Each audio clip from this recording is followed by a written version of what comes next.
ఖగోళ విజ్ఞానంలో ఈరోజు మనం ఖగోళ వస్తువులు ఏవైతే ఉన్నాయో ఇవి విశ్వాసానికి మనకి అంటే మూఢ విశ్వాసాలని కలగజేస్తున్నాయా అని చెప్పి మనం ఈరోజు తెలుసుకుందాం. ఇవాళ మార్చి 3, 2026 ఈ రోజున పగటిపూట చంద్రగ్రహణం వస్తుంది. పగటిపూట చంద్రగ్రహణం ఏమిటి అంటారు.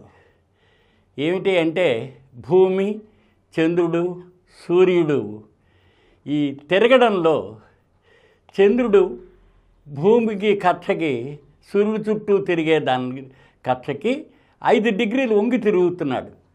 అందుకని ఏమవుతుందంటే అది వంగి తిరుగుతూ ఉండబట్టి కొన్ని సందర్భాల్లో ఇప్పుడు నీడలు ఏర్పడుతుంటాయి. సూర్యుడు వెలుతురునిస్తున్నాడు, వేడిని వెలుతురుని, భూమి నీడ ఏర్పడుతుంది, చంద్రుడి నీడ ఏర్పడుతుంది. ఈ సూర్యుడు చుట్టూ తిరిగి వచ్చే పరిధిలో చంద్రుడు భూమి చుట్టూ తిరిగే పరిధి 5 డిగ్రీలు వంగి తిరగడం వలన అది ఒక్కోసారి ఆ నీడలు ఒకదాని మీద ఒకటి పడతాయి. భూమి యొక్క నీడలోకి చంద్రుడు వస్తే చంద్రగ్రహణం, దాంతో చంద్రుడి యొక్క నీడలోకి భూమి కనుక సంభవిస్తే సూర్యగ్రహణం అవుతుంది. సాధారణంగా ఇలాగా సంవత్సరానికి 2 చంద్రగ్రహణాలు, 2 సూర్యగ్రహణాలు వస్తాయి. ఇవి పార్షల్ నుంచి సంపూర్ణం దాకా జరుగుతుందన్నమాట. అయితే ఏమిటి వాటి టైమింగ్స్ ఎక్కడ జరుగుతుంది అని రేపు మనం కనుక చూసినట్లయితే మనకి మార్చి 3, 2026న అది గ్రహణం మధ్యాహ్నం 3:30 గంటల నుంచి సాయంత్రం 6:45 మధ్యనే జరుగుతుంది. అంటే నీడ, భూమి యొక్క నీడలోంచి చంద్రుడు మన భారతదేశంలో మనం చూసినట్లయితే అది మధ్యాహ్నం 3:30 గంటల నుంచి సాయంత్రం 6:45 వరకే జరుగుతుంది. ఇప్పుడు మనం ఉన్న ప్రదేశం మనం విజయవాడ కనుక చూసినట్లయితే మనకి చంద్రోదయం జరగాలి, చంద్రుడు రావాలి, మనకు కనిపించాలి కదా. అది మనకి చంద్రోదయం 18 అంటే ఆ సాయంత్రం 18:14 18 అంటే 6:14 వస్తుందన్నమాట. అంటే ఇక్కడ మనకి ఆ నీడలోకి భూమి యొక్క నీడలోకి చంద్రుడు 5:55 నుంచి 7:53 దాకా పాస్ అవుతూ ఉంటుంది. కానీ సంపూర్ణం అన్నది ఇంకా సూర్యుడు అస్తమించకుండానే జరిగిపోతుంది. అందుకని మనకి చంద్రగ్రహణం పగలపూట వస్తుంది, సంపూర్ణం అంతా కూడా పగలపూట జరుగుతుంది. కానీ మనకు కనిపించదు. కొంతవరకు ఎండ్ ఆఫ్ ది గ్రహణం కనుక మనం చూడాలి అంటే నార్త్ ఈస్ట్ స్టేట్స్లో కనిపిస్తుంది. ఎందుకని బంగ్లాదేశ్ దాటి అటు బర్మా వైపుకు ఉన్నాయి కాబట్టి అక్కడ మనకి కనిపిస్తుంది. అయితే అనాది కాలంగా అసలు అమావాస్య నుంచి పౌర్ణమి దాకా చంద్రకళలు జరుగుతున్నాయి. అలాగే పౌర్ణమి నుంచి అమావాస్య దాకా కూడా వస్తున్నాయి. ఈ భూమి మీద పుట్టిన ప్రతి జీవరాశి ఈ క్రమానికి అలవాటు పడే ఉంది. జన జీవితంలో వాటి జీవుల యొక్క జీవన విధానంలో అది అలవాటు పడిపోయే ఉన్నాయి. ఇందులో ప్రత్యేకత ఏం లేదు. కాకపోతే మనుషులు మనకి పరిణామ క్రమంలో డార్విన్ చెప్పినట్లుగా ఒక మనిషి ఉద్భవించాడు, అది ఆదిమానవుడు. ఆదిమానవుడి నుంచి ఈ రోజు వరకు మనం వివిధ స్థితిని పాస్ అవుతూ వస్తున్నాము. మన ఆలోచనా శక్తి బహుశా ఈ క్రిమికీటకాలు, జంతుజాలాలు, పక్షులు, జలచరాలు అవన్నీ సెటిల్ అయిపోయి ఉంటాయి, మనుషులే సెటిల్ అవ్వలేదు. అందుకని ఈ మనమేమో ఇప్పుడు ఎస్ట్రానమీ ఖగోళ విజ్ఞానాన్ని డెవలప్ చేస్తున్నాం, స్పేస్ సైన్స్ డెవలప్ చేస్తున్నాం. పక్కన కొంతమంది ఎస్ట్రాలజీ అని చెప్పి వాటిని చేస్తున్నారు. ఎస్ట్రానమీకి ఎస్ట్రాలజీకి సంబంధం లేదు. ఎస్ట్రాలజీ వాళ్ళు ఏం చేశారు, ఈ ఖగోళ వస్తువులన్నిటి యొక్క మన మీద ప్రభావం ఉంది, మనుషుల మీద ప్రభావం ఉంది, మనుషుల మీద ప్రభావం ఉంది అని చెప్పి పెద్దలందరూ చెబుతూ ఉంటే నెక్స్ట్ జనరేషన్ని, పిల్లల జనరేషన్ని చెడగొట్టేస్తున్నారు. సైన్స్ నిజ నిర్ధారణ మీదే ఆధారపడి ఉంటుంది. నిజం తెలుసుకుంటూనే వస్తుంది. నెక్స్ట్ జనరేషన్ అంతా ఈ మూఢ విశ్వాసాల్లోకి వెళ్ళిపోతున్నారు. అందుకని ఖగోళ వస్తువులన్నీ మూఢ విశ్వాసాలని పెంపొందించుగా తయారవుతున్నాయి. అందుకని దాని నుంచి నిజ నిర్ధారణ తెలుసుకునే వెరిఫికేషన్ చేసే నెక్స్ట్ జనరేషన్స్ పిల్లలందరూ లేకపోతే రాబోయే పుట్టేవాళ్ళు వీళ్ళందరూ కూడా నిజాలను తెలుసుకోవాల్సిన అవసరం ఉంది. మనం అనేక పరికరాలను తయారు చేసేసాం. అనేక పరికరాలు ఒకప్పుడు ఎద్దుల్ని పెట్టుకుని దున్నుతూ ఉంటే ఇప్పుడు ట్రాక్టర్లు, ఒక పలుగు పారా పెట్టి తవ్వుతూ ఉంటే ఇప్పుడు మనం బుల్డోజర్లు ఎస్కవేటర్లు వచ్చేసినాయి. దాని తర్వాత ఆర్టిఫిషియల్ ఇంటెలిజెన్స్ మన ఇంటెలిజెన్స్కి తోడు ఆర్టిఫిషియల్ ఇంటెలిజెన్స్ని కూడా జమ చేస్తున్న ఈ రోజుల్లో మూఢ విశ్వాసాలని ఎక్కువ పెంపొందిస్తున్నాము. అందులో ముఖ్యంగా ఈ గ్రహణాలు, సూర్యగ్రహణం, చంద్రగ్రహణం అని ఏమీ జరగదు. ఎందుకు మనం ప్రార్థనా మందిరాల యొక్క తలుపులు కొన్నిటిని మూసుకోవడం, కొన్నిటిని మూసుకోకపోవడం? నిజమైతే అందరికీ జరగాలి కదా. చర్చిలు, మసీదులు ఇలాంటివి మూసేయట్లేదు కదా. ఒక దేవాలయాలు ఎందుకు మూసేయాలి? ఎంత మూసి ఉన్న తలుపులు వేసినా సరే ఈ డస్ట్ అన్నది ఒకటి వస్తూనే ఉంటుంది. గ్రావిటీ అనేది లోపల పనిచేస్తూనే ఉంటుంది. అన్నీ ఇప్పుడు ఎక్స్రేస్ వచ్చేసినాయి, అన్నీ పాస్ అవుతూనే ఉన్నాయి కదా. ఏమైనా వేవ్స్ కనుక ఏమైనా ఉంటే అది మూసినా మూయకపోయినా అన్నీ జరుగుతూనే ఉంటాయి, వాటిలోంచి పాస్ అయిపోతూనే ఉన్నాయి. ఇలా ఈ ఆలోచనా శక్తిని పెంపొందించుకునే అవసరం చాలా ఉంది. ఏమవుతుంది? ఫుడ్ తింటే ఏం కలుషితం అవ్వదే. దాని తర్వాత అమావాస్య అంటే భయం ఎందుకు? ఈ ముహూర్తాలను పెట్టేసుకుని వాటిలో ముహూర్తం అంటే అందరూ ఒక చోట కలవడానికి ఒక క్యాలెండర్, ఒక సంవత్సరము, ఒక నెల, ఒక వారం, ఒక సమయం అని పెట్టారు. ఆ సమయాన్ని ఏం చేశారు? ముహూర్తం కింద మార్చారు. ముహూర్తం అన్న తర్వాత దానికి ఏం చేశారు? మళ్ళీ ఈ గ్రహాలని వీటిని ఇచ్చేశారు. అష్టగ్రహ కూటమి, గ్రహాలు లైన్లో ఏమవుతాయి? అవ్వవు. ఇవి ఎప్పటి నుంచి ఈ భూమి, చంద్రుడు, గ్రహాలు, సూర్యుడు అన్నీ ఎప్పటి నుంచో జరుగుతూనే ఉన్నాయి. ఇందులోంచి సైన్స్ మనం అభివృద్ధి పరుచుకోవట్లేదు.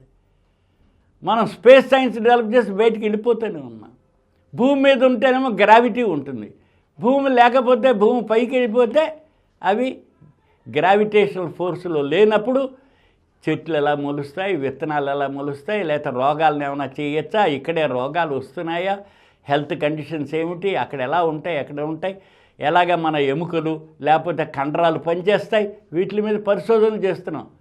చంద్రమండం మీద మానవుడు ఉండాలంటే ఎలాగ, అక్కడ ఉండే ప్రెషర్ ఏమిటి, అలాగే అంగారక గ్రహం మీద, శుక్రగ్రహం మీదకు వెళితే ఎలా ఉంటుంది. ఇప్పుడు మన నైబర్స్ అవి.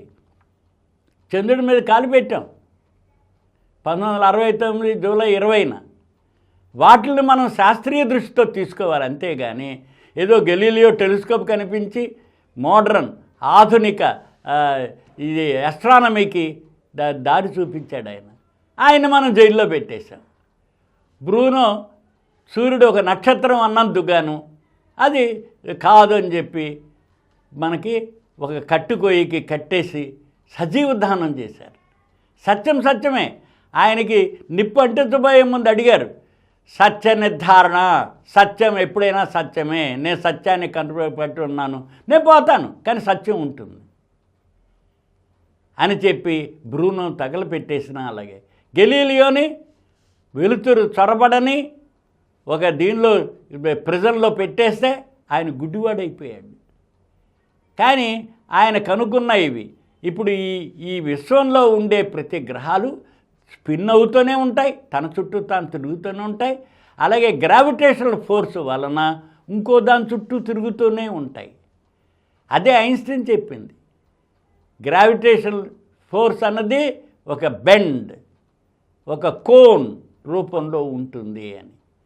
అవి తిరుగుతూ ఉంటాయి, దాని చుట్టూ తిరుగుతూ ఉంటాయి. అందుకని ఈ ఆర్బిట్స్ కూడా మనం క్యాలిక్యులేట్. అలాగే ఈ గ్రహణాలు ఎప్పుడు వస్తాయి ఏమిటి అని ఇప్పుడు మన కంప్యూటర్లు వచ్చినాయి, లక్షలాది సంవత్సరాల ముందే ప్రిడిక్ట్ చేసేయచ్చు. ఇంత సైన్స్ అభివృద్ధి చెందిన మనం మూఢ విశ్వాసాలతో వెళ్తున్నాం. అందుతోనే ఈ గ్రహాలతో సంబంధం పెట్టుకుని చేస్తున్నాం. ఏమి జరగదు. అని నిజ నిర్ధారణ అని ఎవరో చెప్పారని చెప్పి గౌతమ్ బుద్ధుడు ఎప్పుడో చెప్పారు, నమ్మొద్దు, నువ్వు నిర్ధారణ చేసుకో. ఓ గురువు చెప్పాడనో, లేకపోతే ఒక ఇది తల్లిదండ్రులు చెప్పారనో, లేకపోతే ఇంకో స్నేహితులు చెప్పారనో అనే కాదు, నువ్వు నిజాన్ని నిర్ధారణ చేసుకో. నిజ నిర్ధారణకు నిలిచిందే సైన్స్. సైన్స్ ఎప్పుడు సత్యాన్నే తెలియజేస్తుంది. లేకపోతే అది ఓన్లీ మన ఇవి దీనిలో మనం ఊహించింది ఊహ మాత్రమే. అందుకని ఎప్పుడైతే నిజాన్ని మనం స్ప్రెడ్ చేస్తామో అప్పుడే సమాజం అభివృద్ధి చెందుతుంది.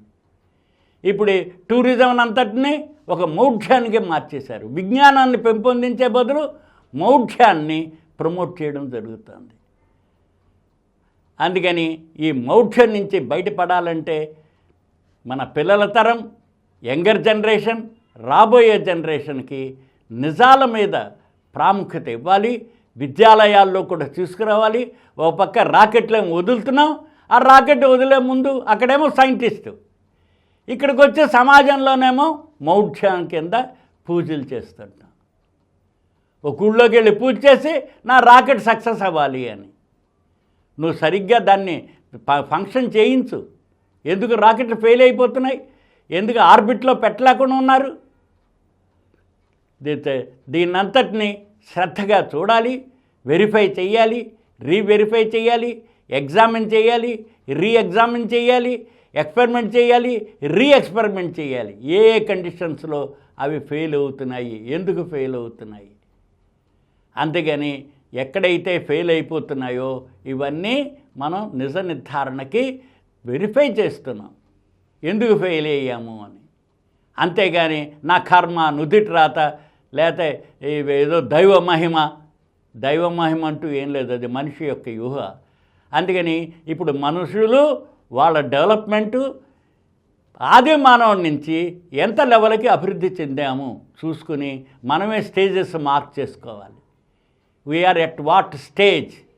ఈ మూఢనమ్మకాలని ప్రమోట్ చేసేవాళ్ళు వేర్ వి స్టాండ్ అనాలి. అసలు మూఢనమ్మకాలు, మూఢ విశ్వాసాలు అన్నది సత్య నిర్ధారణ చేసుకోకుండా, శాస్త్రీయ దృష్టిని పెంపొందించకుండా చేస్తున్నాం. అందుకని ఈ కాలం, వచ్చే కాలం, ఈ అసలైన దీన్ని చక్కగా సెలెస్టియల్ ఈవెంట్స్ని అంతని సూర్యగ్రహణం వస్తే చూడొచ్చు మనం. సూర్యుడి యొక్క కిరణాలు సంపూర్ణ సూర్యగ్రహణం ఏర్పడినప్పుడు భూమి మీద ఏ ప్రాంతంలో అయితే నీడ 150 కిలోమీటర్ల కంటే ఉండదు, అది 1000 మైళ్ళ వేగంతో నీడ పరిగెత్తేస్తూ ఉంటుంది. దానిలో మనం ఫ్యూ మినిట్స్ మాత్రమే చూడగలం. దానికి మనకి బెయిలీ బీట్స్ అంటారు. అంటే చంద్రుడి యొక్క కొండల లోయలో నుంచి సూర్య కిరణాలు వస్తూ ఉంటే అవి పోలరైట్ అయి ఉంటాయి. అవి చక్కగా చూడవచ్చు. మన భూమి మీద తెర్రలు కనిపిస్తూ ఉంటాయి. దాంతో అది విడిచేటప్పుడు మనకి డైమండ్ రింగ్ కనిపిస్తుంది, బ్యూటిఫుల్గా ఉంటుంది. ఈ నేచర్ అంత చూడకుండా ఏదో పుట్టబోయే బిడ్డల మీద ప్రభావం ఉంటుంది, ఆహారం అంతా కలుషితం అయిపోతుంది.